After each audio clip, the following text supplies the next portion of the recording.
សូមគោរពនឹងជំរាបសួរប្រិយមិត្តទស្សនិកជនទាំងអស់គ្នាស្វាគមន៍មកកាន់វីដេអូសម្រាយរឿងរបស់ខ្ញុំនៅថ្ងៃនេះនៅក្នុងឱកាសនេះខ្ញុំនឹងនាំអារម្មណ៍បងប្អូនទាំងអស់គ្នាទៅសម្ដាប់និងទស្សនានៅសាច់រឿងដ៏ជក់ចិត្តដិតអារម្មណ៍មួយដែលយើងបានសម្រិតសម្រាំងយ៉ាងពិសេសដើម្បីពំនាំនៅចំណេះដឹងផងនិងការកំសាន្តអារម្មណ៍ផងជាបន្តទៅទៀតនេះដើម្បីកុំឲ្យខាតពេលវេលាយូរសូមអញ្ជើញបងប្អូនទៅតាមដានសម្ដាប់សាច់រឿងទាំងស្រុងដូចតទៅកំបាំងនៃកែវកាហ្វេរៀងរាល់ម៉ោង 8:30 នាទីព្រឹកសវណ្ណតែងតែមកអង្គុយនៅតុដដែលក្បែរបង្អួចកញ្ចក់នៃហាងកាហ្វេតូចមួយកណ្ដាលក្រុងគាត់មិនមែនជាមនុស្សញៀនកាហ្វេទេប៉ុន្តែអ្វីដែលគាត់ញៀននឹងមិនដែលរំលងឡើយគឺស្នាមញញឹមដ៏ស្រស់បំព្រងរបស់មុននីដែលជាអ្នកឆុងកាហ្វេនៅទីនោះមុននីជាក្មេងស្រីម្នាក់ដែលមានភ្នែកភ្លឺថ្លារស់រាយនិងមានចំណុចពិសេសមួយគឺនាងតែងតែគូររូបឡាតេអាតប្លែកៗនៅលើពពុះកាហ្វេរបស់សវណ្ណដោយមិនដែលជន់គ្នាម្ដងណាឡើយថ្ងៃច័ន្ទជារូបស្លឹកឈើដែលតំណាងឲ្យការចាប់ផ្ដើមថ្មីនៃសប្ដាហ៍ថ្ងៃពុធជារូបព្រះអាទិត្យដែលតំណាងឲ្យធម្មពលនិងភាពកក់ក្ដៅចំណែកឯថ្ងៃសុក្រជារូបសៀវភៅព្រោះនាងលួចកត់សម្គាល់ឃើញថាសវណ្ណចូលចិត្តអានសៀវភៅសវណ្ណជាមនុស្សអៀនច្រើនរយៈពេល3ខែមកហើយដែលគាត់បានត្រឹមតែនិយាយពាក្យថាអរគុណទទួលកែវកាហ្វេរួចលួចមើលនាងពីចម្ងាយគាត់មិនដែលហើបមាត់សួរនាំឬសុំលេខទូរស័ព្ទឬ Facebook របស់នាងឡើយពោលគឺបានត្រឹមតែរក្សាក្តីសុខតូចមួយនេះរៀងរាល់ព្រឹកតែប៉ុណ្ណោះពេលវេលាកន្លងហួសទៅរហូតដល់ថ្ងៃមួយវាជាប្រលប់ថ្ងៃទី14ខែកុម្ភៈដែលជាថ្ងៃ Valentine Day ហើយនៅខាងក្រៅហាងមនុស្សម្នាដើរខ្វាត់ខ្វែងកាន់ផ្កាកុលាបក្រហមនិងកាដូពេញដៃ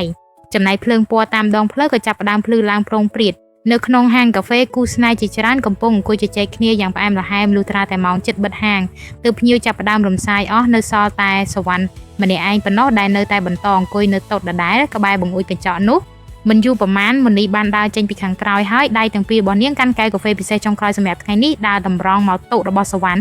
ថ្ងៃនេះនាងមើលទៅស្អាតប្លែកខុសពីរាល់ដងដែលមានពាក់បូប្រហមតូចមួយនៅលើសក់យ៉ាងគួរឲ្យស្រឡាញ់នាងដាក់កែវកាហ្វេចុះថ្នមរួចនិយាយទៅកាន់គាត់ទាំងស្នាមញញឹមសទន់ថ្ងៃនេះជាថ្ងៃបុណ្យនៃសេចក្តីស្រឡាញ់ឃើញគេមានគូមានផ្កាគ្រប់គ្នាចុះបងសវណ្ណហេតុអ្វីមកអង្គុយម្នាក់ឯងនៅទីនេះទៅវិញ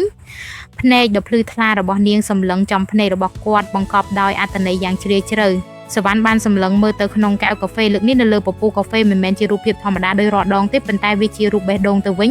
ពេលដែលសវណ្ណសម្លឹងយូរទៅនៅលើរូបបេះដូងនោះគេភ្ញាក់យ៉ាងខ្លាំងស្ទើរតែជ្រុះកែវចេញពីដៃ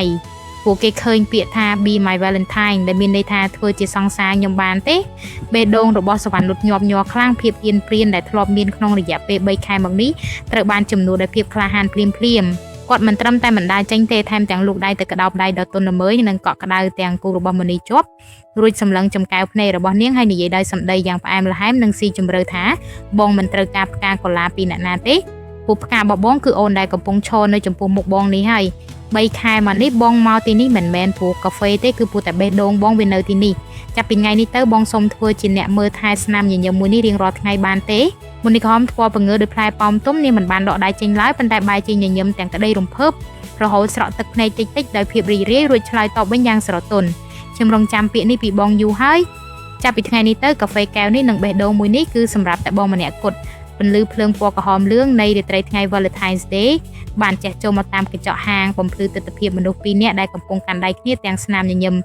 អាចកំបាំងនៃកែវកាហ្វេដែលលាក់ទុកជាច្រើនខែពេលនេះបានប្រែជាការចាប់ផ្ដើមនៃរឿងរ៉ាវស្នេហាដ៏ផ្អែមល្ហែមនិងកក់ក្ដៅបំផុត